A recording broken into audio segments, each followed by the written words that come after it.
As we all know that before we start a travel, it's important to plan well.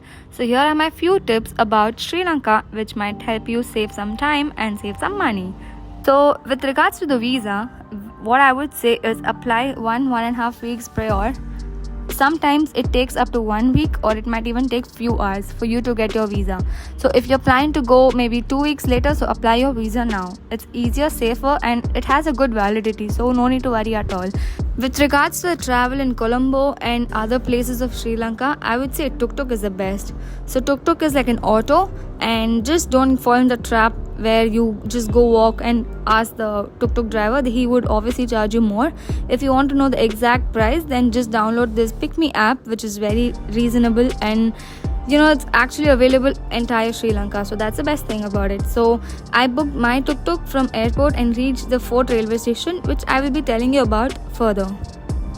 So with regards to the places that you can visit, the Sri Lanka is divided in 3 parts, like north, center and south. South is more of like beaches, and when I went there it was fully flooded, so I did not get chance to go to the southern part of Sri Lanka. But there is the northern part, which is Jaffna, which I did get a chance to go. And what I did is I booked a bus directly from Colombo to Jaffna, because there were no trains available, unfortunately. So it's always easier to book your buses also, which is very reasonable and cheap. AC buses were very cheap, so nothing to worry at all. And Jaffna is really okay. And if you want to go to the central part of Sri Lanka, like the Ella, Kandy and all these places, then there are direct trains from Fort Colombo, which is also amazing.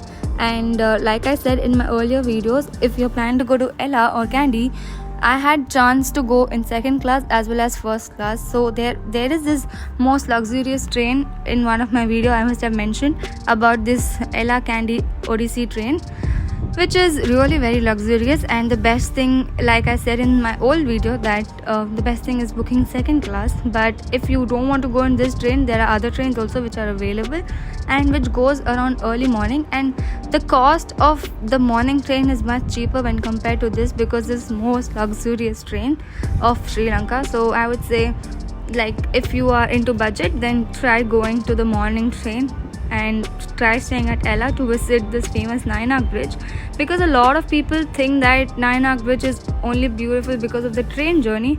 But what I felt is I stayed in Ella and I went to this famous Nayanak Bridge by auto, like halfway, and from there I trekked, like you must have already seen in one of my older videos. So I would say going to Nayanak Bridge rather than going in train, like walking nearby and just enjoying the view and see the train pass, is the best experience. You can just stay there how much ever you want. There is no entry fee, there's nothing. So Nayanak Bridge is like must visit in Sri Lanka. So there is another beautiful place like Sigiriya, Dambulla and all that. So these places you don't have to actually go to Sigiriya, stay there, or Dambulla and stay there. The train from Fort Colombo directly goes to a place called Habarna, which I would have mentioned in my Sigiriya video. Is that I stayed in Habarna, which is in center of Sigiriya and Dambulla. So I just stayed there, and the homestays are very reasonable. The food is also very good. Like you can ask the homestay person itself to cook for you. If you are willing to spend more, you can go to the restaurants nearby. And the best thing is tuk-tuk. So tuk-tuk over there from Habarna, it costs you around 7,000 Sri Lankan rupee for both Dambulla and for Dambulla and for Sigiriya, sorry. So that is one thing that I really found very good, and the tuk-tuk driver actually waited for a very longer time. So nothing to worry at all. And I think Pick Me also works there, because I did use Pick Me to check the cost there. So yeah, I think this was better for me. So with regards to the food, I would say go to a reasonable restaurant, not a very air-conditioned or hi-fi restaurant.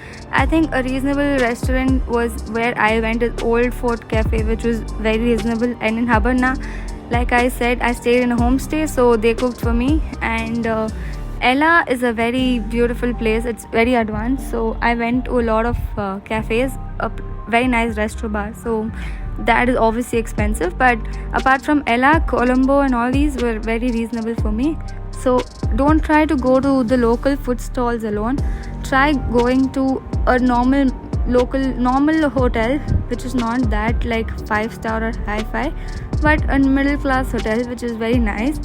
because the taste is just the same, and you get a lot of varieties, and you also get to try the local beer, which is the Lion's beer. So that was amazing for me. And apart from that, I would say there are nice stalls kept in a lot of places, like near the beach and all that. But if you're a very hygienic person, then don't try to eat all that, because I don't know how clean that is. Of course it's clean, but I mean, the salt keeps coming in that, a lot of sand, because it's near the beach. So that's the one thing which I did not like. But apart from that, I think the food in Sri Lanka is very simple, very very simple, and very reasonable. So nothing to worry at all. And the best thing is the variety is also very limited. So yeah, food is also a good part. You can try. And with regards to the hotels, try booking in advance. Sometimes the hotels at Ella are reasonably costly when you go in person. So what I did, I booked in advance. Since I'm a member of booking.com, I booked through booking.com.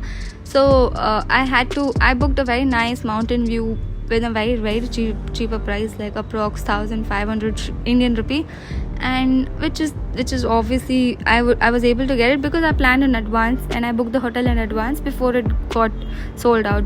So that is one thing. And apart from that, places like Jaffna and Colombo, the cost is very reasonable. So Sri Lanka, only the travel I found is a little expensive, but apart from that, I didn't find anything expensive. So that's the best thing about it. Like, there are local buses, there are tuk-tuks, there are very nice local street food, and as well as middle class nice decent restaurants. And the travel was also amazing. The food and the stay was also decent. So just a suggestion, like, try booking everything in advance so you plan your entire trip well.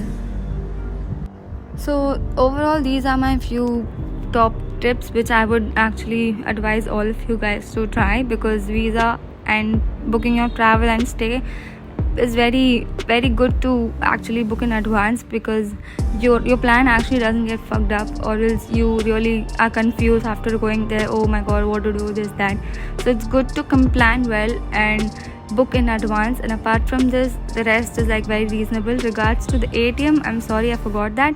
With regards to the ATM or the foreign currency exchange, try exchanging in your local city itself, because there in Sri Lanka you can withdraw it from your ATM, which will cost you an additional some 800-900 Sri Lankan rupee as fees. But apart from that, I didn't find anything like that costly. So overall, I would say just plan well, make sure your places and everything you check well, the weather and everything, and book your tickets in advance, apply your visa, and just try to reserve few decent hotels. That's it. I think these were the few things which I did in advance, and I could save a lot of money. And I spent there more like just on alcohol, food and all that. So yeah, that's it. I hope you guys found it useful, and just stay tuned for more videos.